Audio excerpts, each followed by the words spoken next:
Assalamualaikum warahmatullahi wabarakatuh. Selamat pagi soleha. Bagaimana kabarnya hari ini? Semuanya dalam keadaan sehat ya. Untuk video kali ini kita akan belajar tentang muatan bahasa Indonesia dan SPDB. Nah, untuk itu sebelum belajar marilah kita berdoa terlebih dahulu. Berdoa dimulai. Dan jangan lupa siapkan UPENA 2C dan LKS tema 6. Are you ready? Yes, I'm ready. Oke. Nah, kelas 2 tema 6 yaitu tentang merawat hewan dan tumbuhan. Subtema 1, hewan sekitarku. Muatan bahasa Indonesia.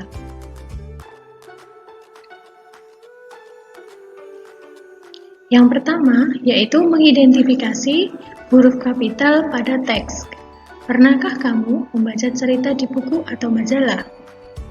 Bagaimana penulisan kalimat dalam cerita tersebut? Kalimat dalam cerita dapat ditulis menggunakan huruf lepas atau huruf sambung. Setiap kalimat selalu diawali dengan huruf besar atau dengan huruf kapital. Jadi, huruf kapital itu apa? Ya, huruf kapital adalah huruf besar yang selalu ditulis di awal kalimat. Selanjutnya, perhatikan penulisan huruf sambung pada kalimat berikut. Nah, di situ ada kalimat, kucing memiliki sepasang mata dan telinga. Nah, pada huruf K, pada kata kucing adalah huruf kapital. Karena apa? Karena berada pada awal kalimat. Nah, coba kita ganti, misalnya mata dan telinga. Berarti huruf M pada kata mata itu merupakan huruf apa? Ya, betul, huruf kapital. Lanjut.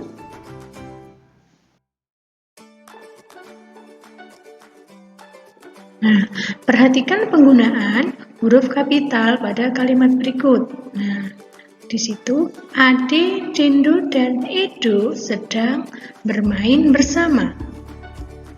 Mereka bermain di halaman rumah Edo. Di sana tumbuh berbagai macam bunga, kupu-kupu hingga pada bunga yang mekar. Sungguh indah taman bunga di halaman rumah Edo. Nah, pada kata yang dilingkari dengan lingkaran merah itu adalah huruf kapital.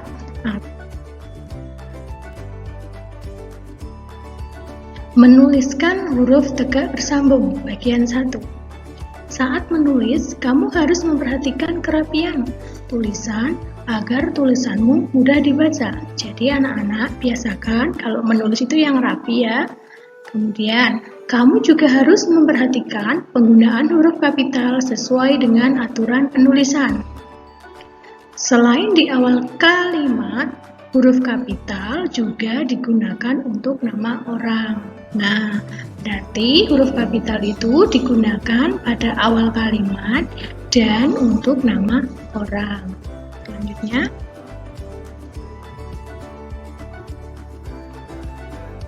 nah, perhatikan contoh penulisan huruf tegak bersambung dan penggunaan huruf kapital berikut. Nah, Beni dan Edo memiliki hewan peliharaan. Nah, kata Beni dan Edo itu ditulis menggunakan huruf kapital dan ditulis menggunakan huruf bersambung. Karena Beni berada di awal kalimat, maka huruf kapitalnya adalah huruf B. Sedangkan Edo adalah nama orang, maka ditulis menggunakan huruf kapital juga, yaitu huruf. Menulis huruf tegak bersambung bagian 2.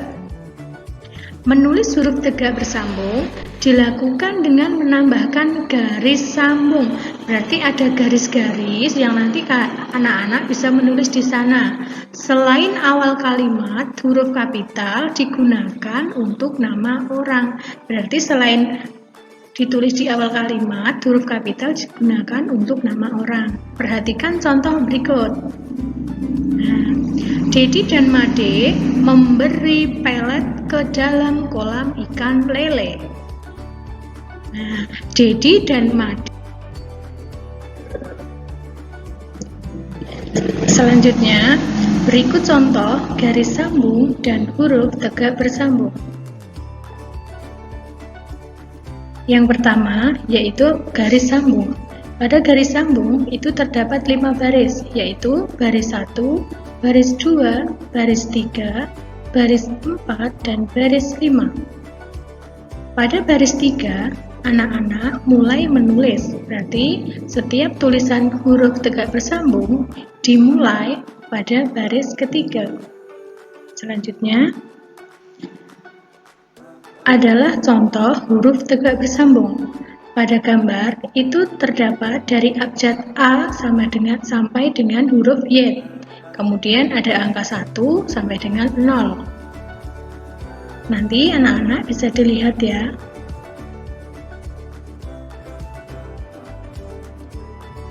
Selanjutnya, menulis huruf tegak bersambung bagian 3. Masih ingatkah? Kamu menulis huruf tegak bersambung. Perhatikan kesamaan pola dan ukuran huruf. Selain itu, perhatikan pula penggunaan huruf kapital, yaitu pada awal kalimat, nama orang, atau nama hari. Jadi, dalam penulisan aturan itu ada 3. Yang pertama, pada awal kalimat, nama orang atau nama hari.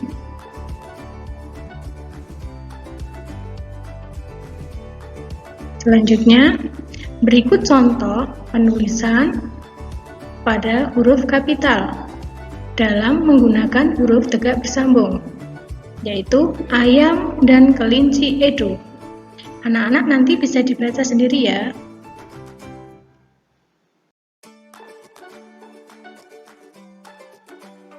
Selanjutnya, menuliskan puisi menggunakan huruf tegak bersambung. Puisi merupakan suatu kumpulan kata yang dibuat berdasarkan tema tertentu. Contohnya, puisi tentang hewan kesayangan atau pengalaman memelihara hewan. Agar lebih menarik, kamu dapat menuliskan puisi menggunakan huruf tegak bersambung. Untuk itu, perlu diingat, ketika membaca puisi, perlu ucapan yang jelas dan tinggi rendah suara yang tepat.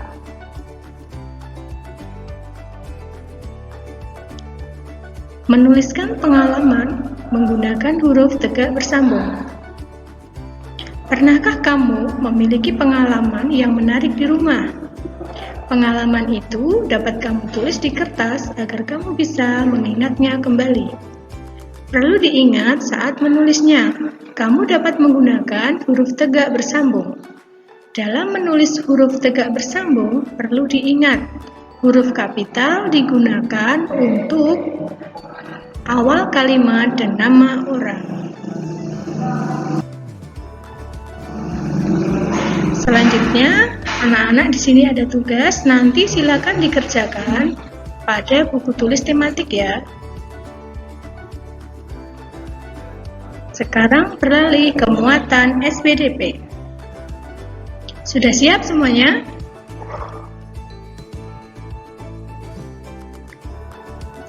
Yang pertama, menjelaskan panjang pendek bunyi lagu. Pada subtema sebelumnya, kita sudah belajar tentang panjang dan pendek bunyi lagu. Panjang dan pendek bunyi dapat ditandai dengan menggunakan simbol.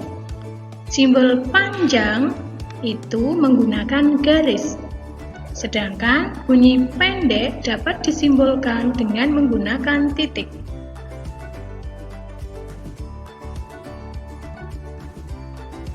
Menentukan panjang dan pendek bunyi lagu dengan ketukan. Saat bernyanyi, kita dapat mengiringi dengan ketukan. Ketukan pada sebuah lagu dapat menunjukkan panjang pendek lagu yang dinyanyikan. Ketukan pada lagu dilakukan dengan bertepuk tangan. Bunyi lagu yang panjang biasanya diiringi dengan lebih dari satu ketukan. Jadi, kalau bunyi panjang itu lebih dari satu ketukan, misalnya 2, 3, dan lainnya. Sedangkan untuk bunyi pendek diiringi dengan satu tepukan.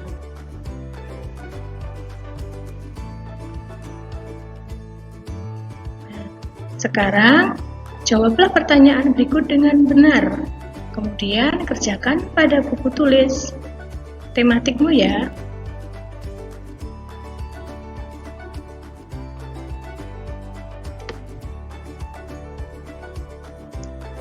Oke anak-anak, kita beralih ke muatan matematika.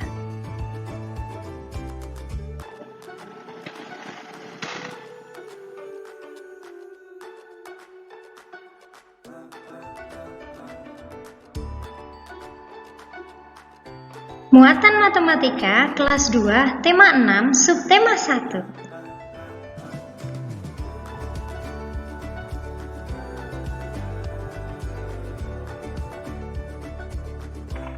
Matematika kelas 2, bab pengukuran berat. Satuan baku berat. Berat benda itu diukur menggunakan alat ukur baku, yaitu timbangan.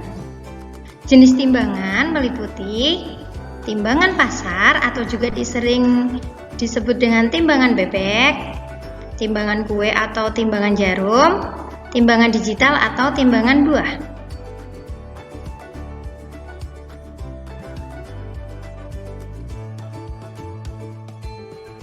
Satuan ukuran berat.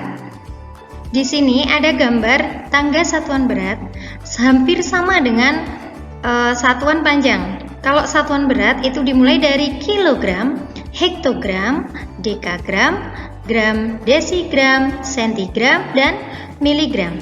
Setiap turun satu tingkat itu dikalikan 10 atau ditambah 0. Kalau turun satu tangga, nolnya ditambah 1. Kalau dua tangga, ditambah 2. Jadi, begitu berikutnya. Kalau tangganya naik, satu tingkat itu dibagi 10. 1 ton itu ada 1000 kg, 1 pintal 100 kg, 1 kg ada 1000 gram, 1 kg ada 10 ons, dan selanjutnya.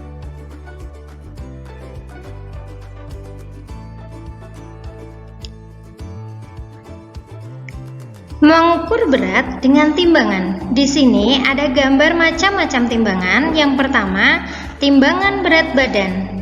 Itu dengan satuan kilogram, kemudian timbangan jarum dengan satuan ons, timbangan bebek dengan satuan ons maupun kilogram juga bisa.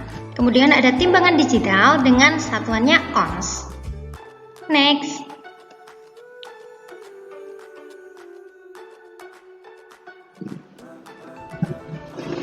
Contoh pengukuran berat benda. Di sini ada gambar beberapa macam benda. Yang pertama, ada gambar anggur dengan berat 1 kg, kemudian semangka 2 kg, jeruk 700 gram.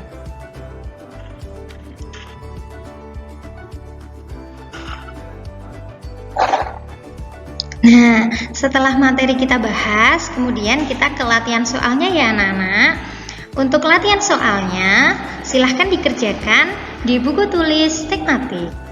Di sini cuma ada 4 soal, dan insya Allah anak-anak bisa ya belajar di rumah. Oke, mungkin untuk matematika sampai di sini aja. Kita lanjut ke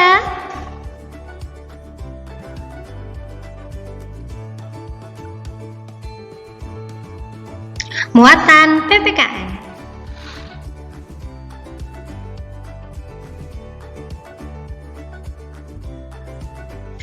Yang pertama, aturan di sekolah. Apa sih itu aturan? Oke, kita bahas ya. Aturan adalah tindakan yang harus dipatuhi dan dilaksanakan. Kita harus mematuhi aturan dimanapun kita berada, termasuk di sekolah. Aturan di sekolah harus dipatuhi semua warga sekolah, seperti murid, kepala sekolah, guru, staf karyawan, maupun penjaga sekolah. Contoh aturan di sekolah yaitu yang pertama, datang ke sekolah sebelum bel berbunyi. Memakai seragam dengan rapi sesuai dengan jadwalnya. Membuang sampah pada tempat sampah, dan masih banyak lagi. Ini hanya 3 contoh aturan di sekolah ya.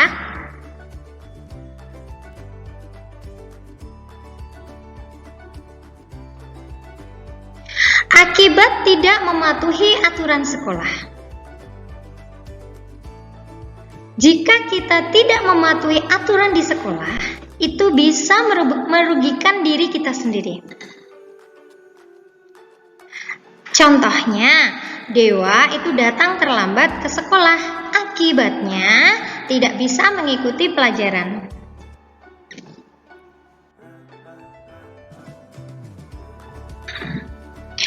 Ada akibatnya, tapi juga ada manfaatnya untuk mematuhi aturan di sekolah. Apa sih itu manfaat mematuhi aturan di sekolah? Hidup menjadi lebih disiplin. Terhindar dari hukuman, terwujudnya lingkungan yang damai, tentram, dan aman.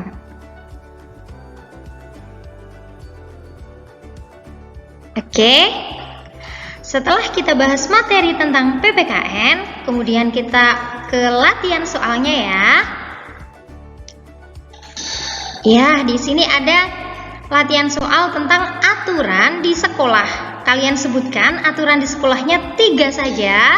Kemudian kalian sebutkan juga akibat jika melanggar aturan tersebut. Kalian tulis di buku tematik aja ya. Oke, mungkin hanya itu yang bisa Ustazah sampaikan. Untuk perhatiannya, saya ucapkan terima kasih. Dan jangan lupa untuk belajar di rumah, jaga kesehatan. Dan jangan lupa sholatnya juga ya. Oke, sekian dulu. Wassalamualaikum warahmatullahi wabarakatuh.